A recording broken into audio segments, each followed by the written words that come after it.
Dear students, if you remember in last lecture we were discussing about first law of thermodynamics, and we have already explained what is the system, what is surrounding. Then we were discussing about first law, their conditions, sign conventions. In the last lecture we have completed it. Now still I want to discuss some more examples, more practice problems related to first law of thermodynamics. But we cannot solve these problems unless and until we have to know some terminology, more terminology related to it. For example, if I will tell you the thermodynamic processes, thermodynamic processes. Number one is isothermal.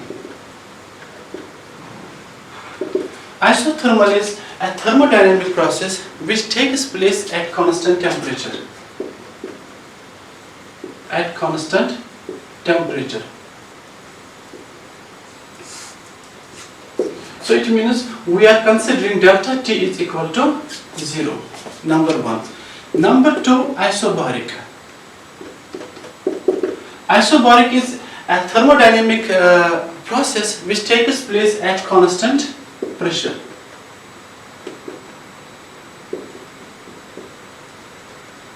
So delta P will be 0. The third is isochoric. So a thermodynamic process which takes place, which proceeds at constant volume.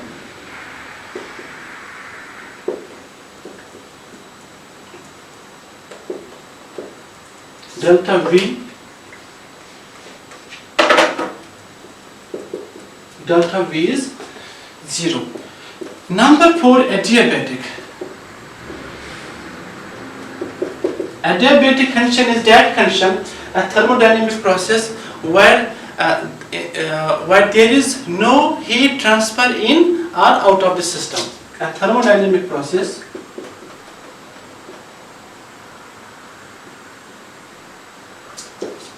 where there is no heat transfer in or out of the system. So here you have to keep in mind, in or out of the system. So in that case we are taking Q as 0. It is also as constant. This is the basic terminology about thermodynamic processes. Now, one more thing. After this thermodynamic process terminology, we should know the types of thermodynamic reactions. We have two types of reactions in thermodynamics: reversible and irreversible. A reversible system and irreversible system. Let me tell you what is reversible, what is irreversible. So, reversible and irreversible systems.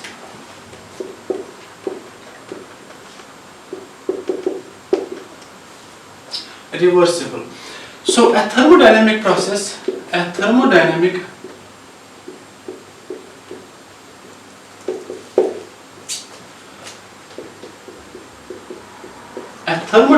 process which happens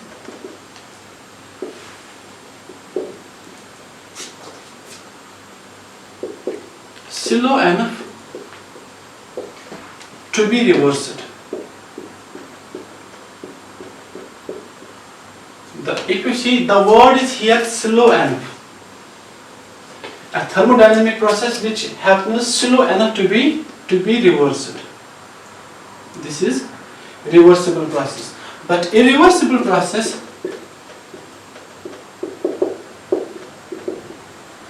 cannot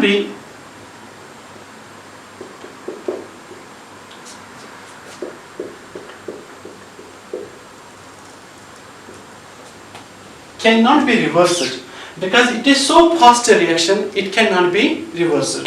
This is just a basic difference between reversible and irreversible process. But when we are talking about thermodynamics, generally we are considering the system is closed system, number one. Number two, ideal gas molecules. So in that case, we are generally keeping in mind reversible processes. In reversible process, we have two things. Either the system, there will be expansion of the system, or there will be compression of the system. In both cases, we are considering isothermal process, means at constant temperature. Now if we will discuss this example related to first law of thermodynamics. If you see here for a reversible, so if you, I explain you also what is reversible. A reversible process is that process which happens slow enough to be reversed. Now isothermal, if you see isothermal means delta T is equal to 0, means at constant temperature. A thermodynamic process which is taking place at constant temperature. Expansion means expansion of the system of 1 mole of an ideal gas at 25 degrees centigrade. The volume changes from 40 decameter cube to 60 decameter cube. Calculate Q, calculate delta U. This is heat, this is internal energy, this is delta H, enthalpy. This is, so if we see what is this, this is heat, delta U is internal energy,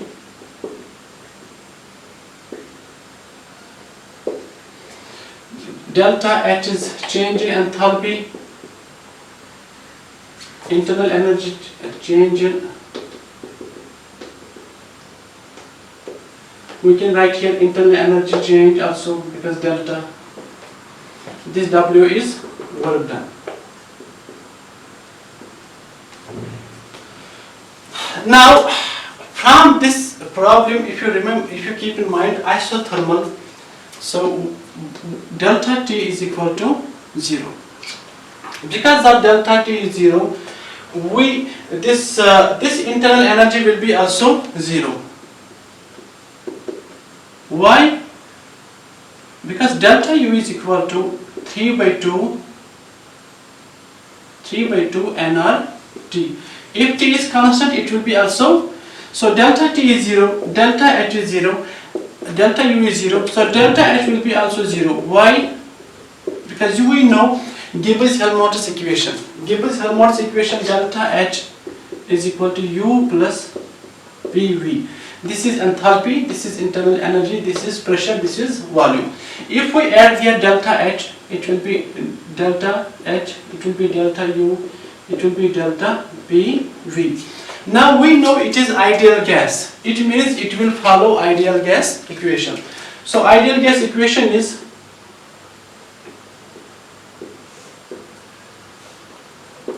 PV is equal to nRT. Now we know 1 mole. It is 1 mole of an ideal gas. So it means N is 1. So PV is equal to RT. So add this value here.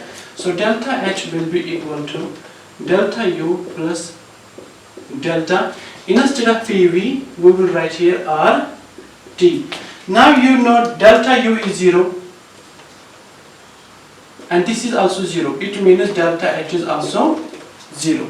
So this is also done. Now delta H is done, delta U is done. We have now two things to calculate. One is Q, one is W. How to calculate them? We have equation, we have to use equation for work done. Let me give you this equation. Is it okay? Let me clean this.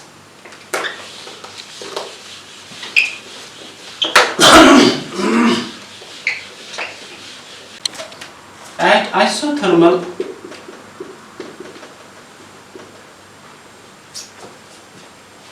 condition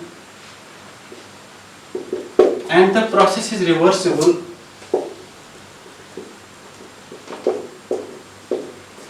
the work done and there is expansion also,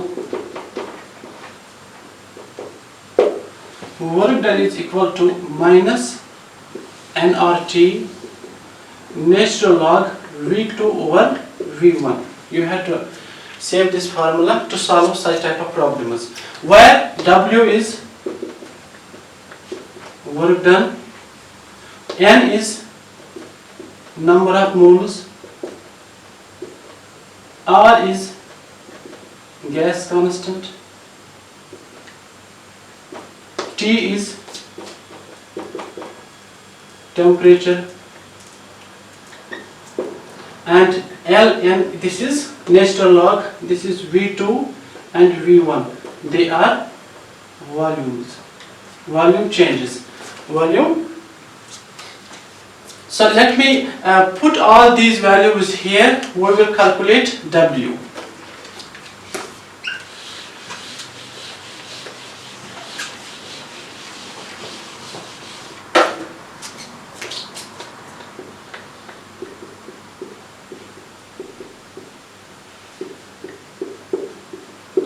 So if I put all these values, so minus N, what is N? 1. So 1 mole into R. R, you know, gas constant, 8.314 joule per mole per Kelvin.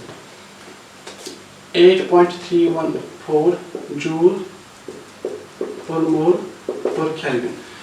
Now T, what is the T? T is 25 degrees centigrade. So temperature is 25 degrees centigrade. It will be 25 plus 273, 298 Kelvin. 298 Kelvin. Natural log. V2. What is V2? It means the final volume. Final volume is this. From this. So it means this will be final. This will be V2. And this will be V1. So natural log 60 decameter cube divided by 40 decameter cube. Now let me know one thing. See, this is per mole, this is mole. This mole and mole cross. Joule, this is per Kelvin. This is also here Kelvin. It will go. Decameter cube will go. What will remain here? Joule. It means work done, whatever answer you will get here, it will be in joule. This is for you, you have to do calculation. Now after this work done, when you calculate work done, then you have to calculate Q. You know, as per first law of thermodynamics, delta U is equal to Q plus W. Now delta U is 0. As delta U is 0, what will be Q? Q will be equal to minus W. What you have to do? You have to calculate the value, whatever value you will calculate here W. Accordingly, you will find out Q from this. If it is minus, then you will put value of W, whatever. So Q will be equal to minus. Then you will see what will be the sign of W. So you will get the value of Q. So this is W, this is Q. This is one example. Now if I will change this example, I will give different values of this example now for your practice. So you have to first do this calculation and give me the answer, send me the feedback. Now accordingly, if I will change this problem now, instead of this 25 degree centigrade, I will write now 35 degree centigrade. Now instead of 40 decameter cube, I will write 25 decameter cube. To volume of, suppose here I will write 70 decameter cube. So this will be another problem. Calculate Q, delta U, delta H, W. You have to use the same process and find out the answers of all. Now another problem. If I will repeat the same problem, this is one. This is second problem. If I repeat again with different values here, suppose this is at 60 degrees centigrade. Here I will repeat from 100 decameter cube to 150 decameter cube and calculate Q, W, delta U, delta H and W. So all these three problems you have to solve at home and submit me the feedback in the module. I will be waiting your feedback. Thank you.